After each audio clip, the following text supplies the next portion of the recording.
Hey friends, welcome back to the channel.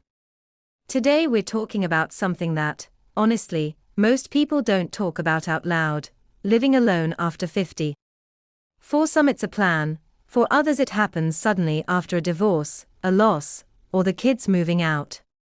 But here's the thing no one tells you: living alone at this stage of life can be one of the most empowering, freeing, and surprising experiences you'll ever have.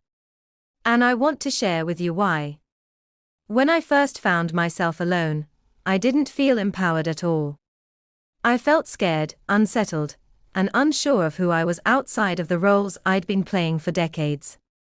Spouse, parent, caregiver, coordinator of everyone else's schedules.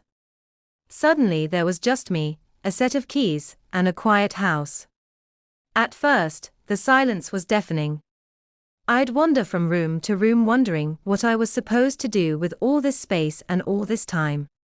Maybe you've been there too, or you're staring down the possibility and wondering how you'll cope. But here's what I discovered: after the shock wears off, living alone after 50 can become a doorway.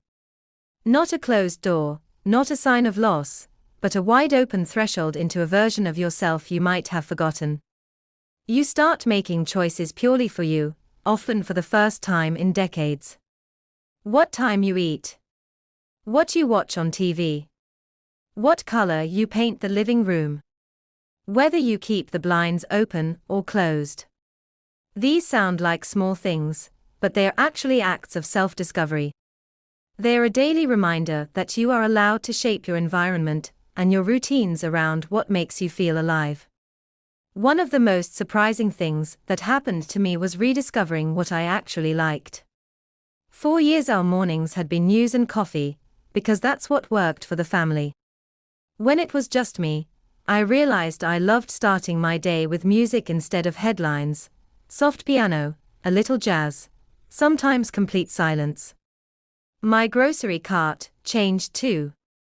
No more compromise shopping or buying in bulk for everyone else's preferences. Suddenly, I was exploring foods I'd never tried, splurging on fresh flowers for no reason other than they made me happy. It sounds indulgent, but it's not. It's self-knowledge. And self-knowledge at 50, 60, 70. That's power. Now, let's be honest, there are challenges. Loneliness can creep in, especially in the beginning. You may reach for your phone to share a funny moment and realize there's no one there who gets it in that everyday, casual way a long-term partner would. Nights can feel especially quiet. And yes, there are safety concerns, especially for women living alone. I had to learn to differentiate between being careful and being fearful. I invested in a security system, made small agreements with neighbors, nothing intrusive, just little check-ins. Those steps gave me peace of mind and let me relax into my freedom instead of feeling imprisoned by my own caution. And something else happens as you lean into this new independence: guilt begins to melt away. Many of us, especially women, have spent decades putting other people first. We're used to coordinating, compromising, and caregiving. When you start making decisions purely for yourself, you might feel selfish at first. But then you realize it's not selfish, it's healthy. It's long overdue permission to live your own life. You start painting rooms bold colors, rearranging furniture to suit your rhythms, going to bed when you're tired and getting up when you're ready.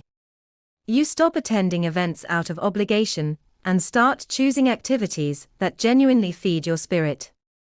That's empowerment. Your social life shifts too. Without a built-in partner, you have to become intentional about relationships. But this isn't a burden, it's a gift. You begin to curate your social circle based on depth and authenticity rather than convenience. You host small dinners instead of large gatherings. You finally go to that book club, that photography class, that volunteer orientation you've been curious about for years. And because you're showing up as your own person, not as someone's spouse or someone's parent, the friendships you build are often richer and more honest. Living alone has a way of making you more present, more attentive, and ironically, more connected. And then there's the health piece. Without constantly working around someone else's schedule, you start noticing your own body's rhythms. You eat when you're hungry, not when the family eats. You move when you feel like moving. You sleep when you're tired, not when it's convenient. This can lead to real improvements in well-being. I discovered I had more energy in the afternoons than mornings, so I restructured my days around that. I took long walks not as a chore, but as a pleasure. Even being sick became less stressful. I could rest without feeling guilty about inconveniencing anyone else. Living alone gave me back ownership of my own body and time. Perhaps the most unexpected gift of living alone after 50 is the burst of creativity and self-expression. When your space and time belong only to you, you start dusting off old interests and trying new ones. You pick up instruments, start writing, experiment with cooking, decorate for holidays exactly the way you like, play music as loud as you want. You stop asking, will they like it, and start asking, do I like it? That shift opens doors you didn't even know were closed. And yes, the financial part is real. Covering all the expenses yourself can be daunting. But it also means complete control.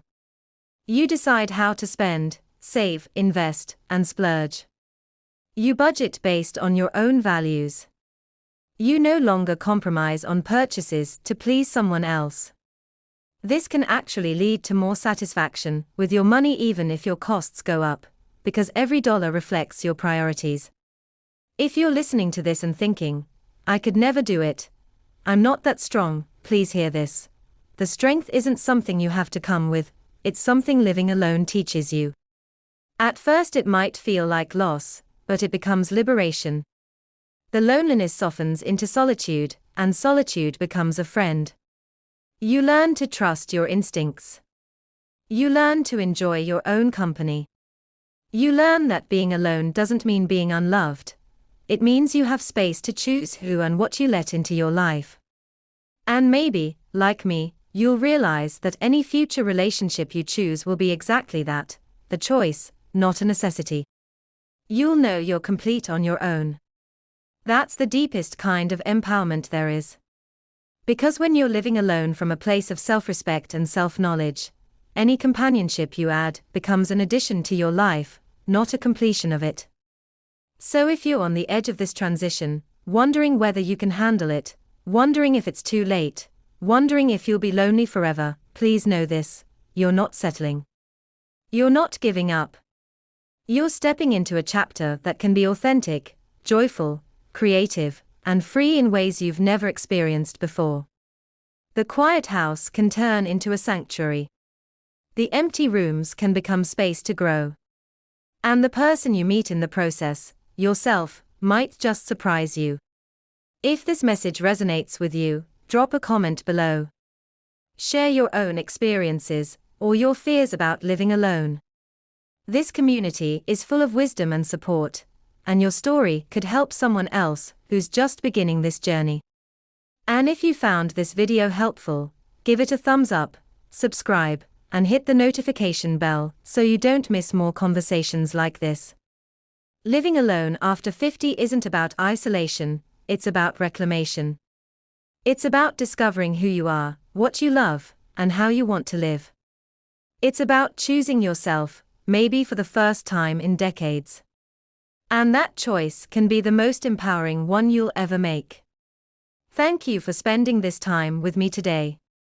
Until next time, remember, you're not too old to start over, and you're never too experienced to try something new.